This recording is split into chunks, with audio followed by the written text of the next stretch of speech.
Galera concurseira, quem está aqui mais uma vez com você sou eu, o professor Paulo Henrique, para trazer várias dicas de concurso público para você. Hoje, estou gravando esse vídeo para você, para trazer principais tópicos cobrados da Lei 8.112. Vamos dar uma lembrada, pessoal, de dois assuntos principais, que são questões corriqueiras em concurso público quando envolve a legislação 8.112. O assunto é provimento e vacância. Atenção para as pegadinhas, não vão cair nessas bobagens. Acompanha comigo, pessoal. Lei 8.112, atenção para as pegadinhas. O tema é a diferença entre provimento e vacância. A primeira coisa que nós temos que saber, pessoal, é o que significa provimento e o que significa vacância. Provimento nada mais é do que o ato pelo qual a administração pública ocupa um cargo público. Prover significa ocupar, preencher um cargo público. Diferente da vacância, que é o processo oposto. Vacância é o ato pelo qual a administração pública deixa um cargo público vago. O cargo ocupado é provimento, o cargo vago é vacância. A Lei 8.112 fala quais são as hipóteses de provimento e quais são as hipóteses de vacância. Vamos acompanhar? Vem junto. Vamos lá, ó. Provimento. Na Lei 8.112, a gente pode diferenciar o provimento em duas espécies: provimento originário e provimento derivado. No provimento originário, pessoal, aquele que ocupa um cargo público, ele vai criar o seu primeiro vínculo com aquele cargo. Observe, primeiro vínculo com o cargo, não é o primeiro vínculo com a administração pública. O provimento originário nada mais é do que o meio pelo qual uma pessoa cria um vínculo com o cargo público. Observe, é mais ou menos, pessoal, quando você começa a namorar. Se você começa a namorar com aquela menina a primeira vez, é o teu provimento originário. O teu coração está preenchido pela primeira vez pelaquela pessoa. Agora, quando você já namora com ela e evolui para um noivado, depois evolui para um casamento, isso é chamado de provimento derivado. É quando você já tem um vínculo e vai modificando esse vínculo com aquele mesmo cargo público. Observe, o provimento derivado, você já tem um vínculo com a administração pública e esse vínculo vai sendo alterado ao longo do tempo. É chamado de provimento derivado. Na Lei 8.112, nós só temos um caso de provimento originário. Todos os outros são de provimento derivado. Acompanha comigo. Provimento eu tenho nomeação, aproveitamento, promoção, readaptação, reversão, reintegração e recondução. A nomeação é a única forma de provimento originário, que nada mais é, lembra mais uma vez, quando você cria o primeiro vínculo com o cargo público. Seu primeiro vínculo, provimento originário. Todas as demais formas, nós vamos considerar provimento derivado. Ou seja, para ter as outras formas de provimento, obrigatoriamente você já tem um vínculo com a administração pública com o cargo. Por isso que é chamado de provimento derivado. Olha o nome, derivado. Se ele deriva é porque tem algo antes. Por isso que é chamado de provimento derivado. Mas vamos se atentar para alguns detalhes. Toda vez que eu falo em nomeação, só existe nomeação para cargo público na Lei 8.112. Lembra que você já estudou lá em Direito Administrativo uma coisa chamada função pública, que nós temos a função de confiança? Observe, a função de confiança não tem nomeação.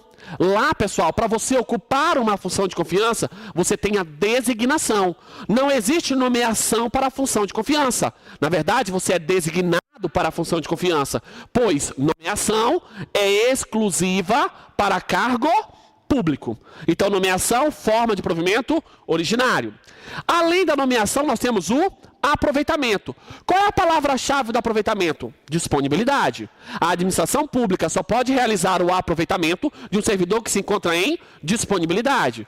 Professor, mas e o que é disponibilidade? Lembra, disponibilidade é quando o servidor público é mandado para casa, fica recebendo sem trabalhar. Recebe proporcionalmente ao tempo trabalhado. Por não ter que ele possa exercer as suas funções, ele fica em disponibilidade, fica esperando o surgimento de um trabalho para ele. Quando surge um cargo compatível com as atribuições anteriormente exercidas, eu chamo aquele servidor. Esse chamamento eu vou chamar de aproveitamento. Observe, se eu chamo é porque ele tinha um vínculo, lembra? Provimento derivado. Não esquece, eu só realizo o aproveitamento de quem estava em disponibilidade. O próximo é a promoção. Professor, o que é a promoção? A promoção, pessoal, nada mais é do que a tua progressão funcional dentro da administração pública. Observem, progressão funcional dentro de um mesmo cargo. Lembra que cargo efetivo pode ser, pessoal, isolado ou de carreira. A tua progressão, a tua mudança de nível se chama promoção. Observe, a promoção nada mais é do que uma progressão funcional dentro da administração pública. Além da promoção, nós temos a readaptação. O que é a readaptação, pessoal? Readaptação é uma forma de provimento derivado, que ocorre quando o servidor público, em virtude de uma limitação física ou mental, é readaptado em outro cargo público que tenha semelhantes atribuições, vencimentos e responsabilidades. Cuidado, se não é possível realizar a readaptação do servidor público, não existe nenhum cargo compatível, pessoal, ou a sua limitação físico-mental impossibilita ele de exercer qualquer outro cargo público, ele vai ser aposentado. Porém, se existir algum cargo público que ele possa exercer as suas funções, mesmo que não exista vaga, ele será readaptado. Se não existir vaga, ele é um excedente. Cuidado, excedente. É possível na readaptação um excedente. Além da readaptação, nós temos a reversão. O que é reversão? Reversão é o retorno do servidor aposentado. Nós temos duas formas de reversão, pessoal. Uma é a reversão voluntária, quando é feita no interesse da administração pública, que ela solicita o retorno do servidor público ao cargo anteriormente ocupado. E a outra é a reversão compulsória, quando os motivos da aposentadoria não existem mais e o servidor público se vê obrigado a voltar a trabalhar para a administração pública. Cuidado, a reversão tem um limite. O servidor com 70 anos de idade, que já se encontrar aposentado, não pode mais retornar para a administração pública. Na reversão, pessoal, compulsória, somente na reversão compulsória, se o motivo da aposentadoria não existe, ele volta. Se não existir nenhum cargo vago, ele vai voltar a trabalhar. Ele vai ser um excedente. Cuidado, somente na reversão compulsória, pois na reversão voluntária, aquela em que a administração pública solicite que você volta, um dos requisitos é ter cargo vago. Então, professor, em qualquer forma de reversão, cabe excedente? Errado, somente na reversão compulsória, pois na voluntária não cabe excedente, pois o requisito é ter um cargo público vago. Não tem cargo público vago, não pode se fazer a reversão voluntária, mas pode se fazer a reversão compulsória. Perfeito. Além da reversão, nós ainda temos a reintegração. A reintegração é o retorno do demitido. Aquele servidor que conseguiu invalidar a sua demissão por um processo administrativo ou por um processo judicial. Ele retorna para a administração pública para o cargo anteriormente ocupado. Lembrem, o servidor reintegrado, ele tem que ser estável. Só é possível a reintegração no servidor estável. E quando ele volta, ele recebe todos os valores todos os valores financeiros que ele deixou de receber enquanto esteve afastado, enquanto esteve demitido. Ele volta para o cargo anteriormente ocupado, independentemente dele estar ocupado ou vago. Além da reintegração, nós temos a recondução. A recondução é o retorno do anterior ocupante. O que é isso, professor? Imagina que existe um cargo público que está hoje vago porque uma pessoa foi para outro cargo. Quando ela volta, esse retorno dela pode ser chamado de recondução. Só que essa recondução ocorre em duas situações, pessoal.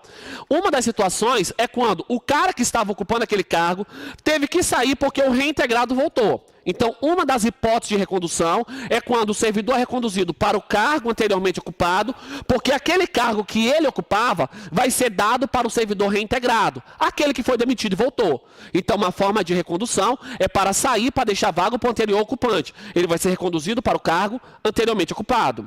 A outra é quando o servidor público, pessoal, passou em um concurso público, foi para outro órgão e foi reprovado no estágio probatório. Ele volta para o cargo anteriormente ocupado. Detalhe, na recondução você tem que ser estável. Só terá direito à recondução o servidor estável. Então eu quero que você tome muito cuidado. Tem duas pegadinhas clássicas quando o tema é provimento. Principalmente readaptação, reversão, reintegração, recondução. Observe, readaptação e reversão permite o excedente. O que é o excedente? A pessoa que trabalha em um cargo, além do número de vagas existentes. Readaptação pode excedente, reversão pode excedente, desde que ela seja compulsória. A reintegração e a recondução só pode ser feita se o servidor for estável. Se ele não for estável, não é possível a recondução. Lembra mais uma vez, a reintegração e a recondução só pode ser feita se o servidor for estável. Muito bem, isso foi o provimento. Vamos agora, pessoal, para a vacância. Vamos lá?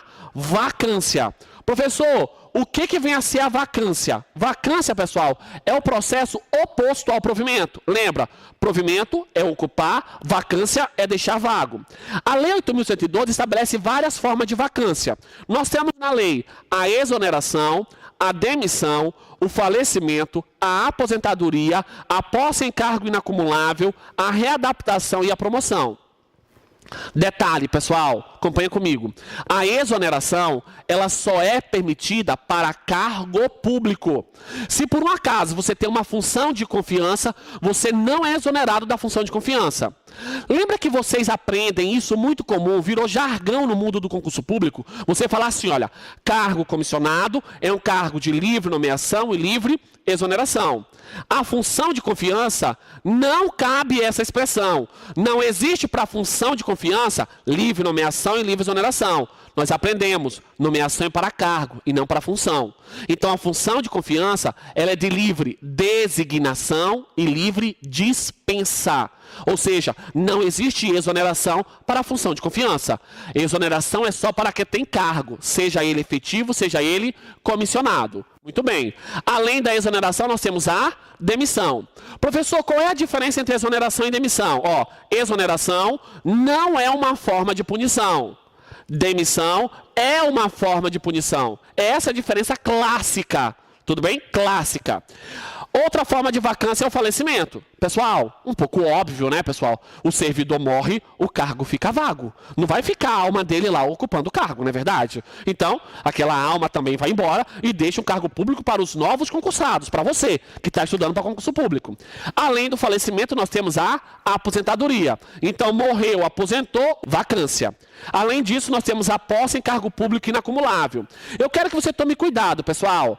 A posse em cargo público inacumulável, ela só pode ser concedida ao servidor estável, certo?